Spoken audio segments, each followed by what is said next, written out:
Here I am again. Meron akong tips sa inyo guys. Ayan. Tatanim na ulit ako ng sibuyas. Lalagyan ko ng eggshell. Pero pag ano niyan, kailangan dudurugin. Dudurugin siya para ayan, ilagay dito.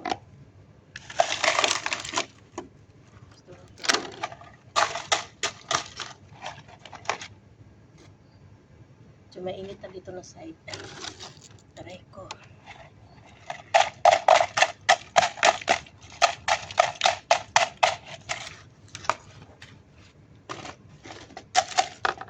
Daming bees, daming langaw.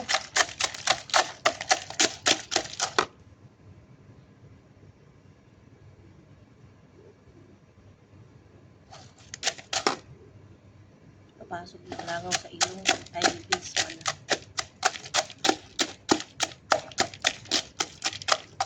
Ganitohin nyo guys. Pero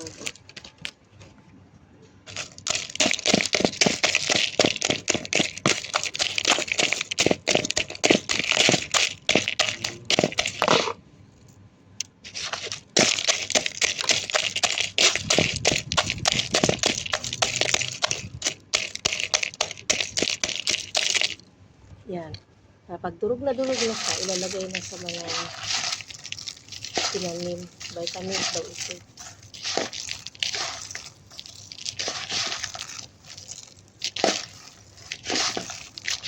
Ito yung sekreto ko sa mga kangkong, mga ano.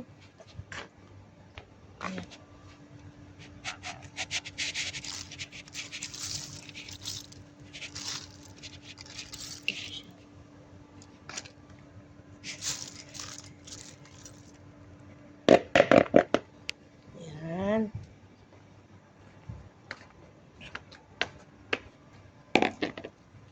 Tapos ito guys, meron na naman akong experiment. Dahon ng kamote. Ay, yung talbos ng kamote. Ayan. Ilagay ko siya sa tubig. Yan, meron na siyang ugat, oh.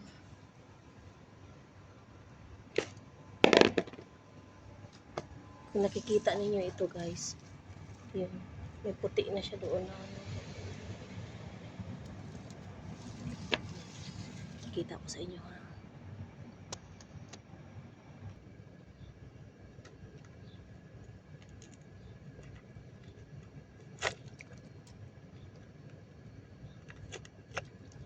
Kita nyo yan. Binabad ko siya sa tubig. Yan ang ano.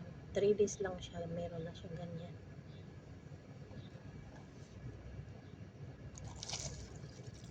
So, tatanim na naman natin ito.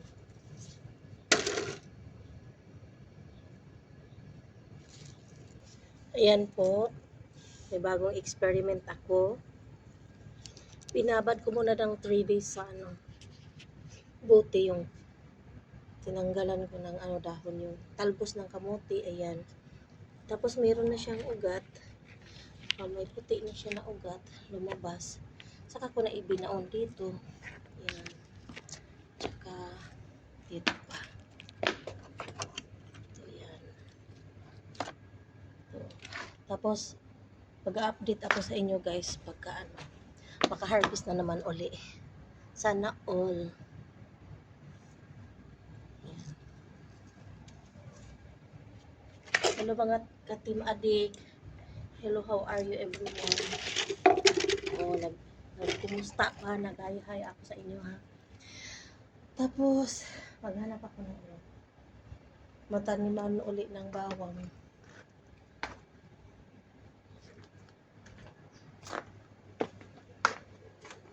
Hanap tayo ng area. So, ito mga red and green basil.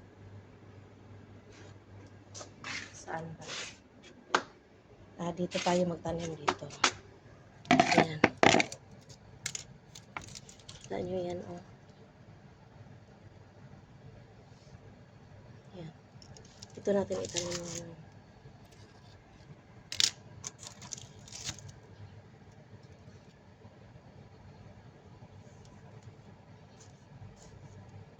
Ito. Siyempre, kunwari, nasa puno ako ng mga kahoy, kunwari, char lang. Oh. Ayan, natumba siya. Sana all natumba. Ulit lang. Kahit anong posisyon na lang natin ito, guys.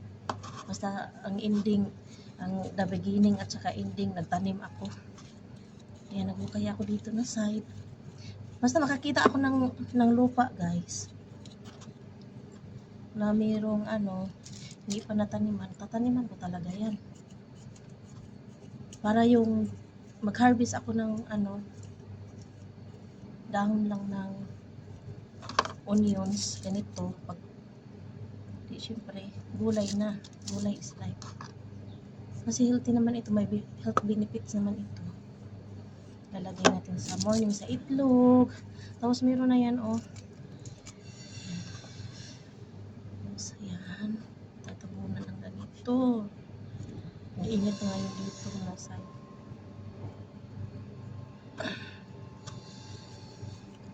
Kasi araw-araw naman nagdidilig yung taga-maniho namin dito, yung driver. So, lalagyan siya ng tapos lalagyan natin ng ito para hindi siya mapuruhan ng tubig. Kung magdilig yung driver, hindi siya mapuruhan. Para siya magtatago dyan. Yan, o. Ito na yun. Yan na yun. Ito na may mga basil naman. Yeah. Ay, init much. Okay. Ito. Huwag na kayo magtaka kung ganyan na parang ako. Parang legit talaga mambubukid ba? Nasa mga puno-puno ng mga kahoy. Pero actually, maliliit lang talaga yun sila. Puno yung mga kahoy dyan. Wala lang yan, puno ng malunggay na sexy siya kasi diet. Hindi mo rin matawag na malnourished kasi naman siya, malakas naman siya. Lagi kami nakuha dito ng dahon. Nakita yung CCTV doon sa likod ko. Nakikita talaga ako ng amo ko ngayon. Ngayon guys, magsasabi na ako ng ha. Bye-bye Kuraching, mga adik sa YT, nakatim, sa lahat-lahat na. Thank you so much sa always na pag-support. Yeah. Nandito lang talaga ako dito. Parang nag-picnic lang. Bye-bye.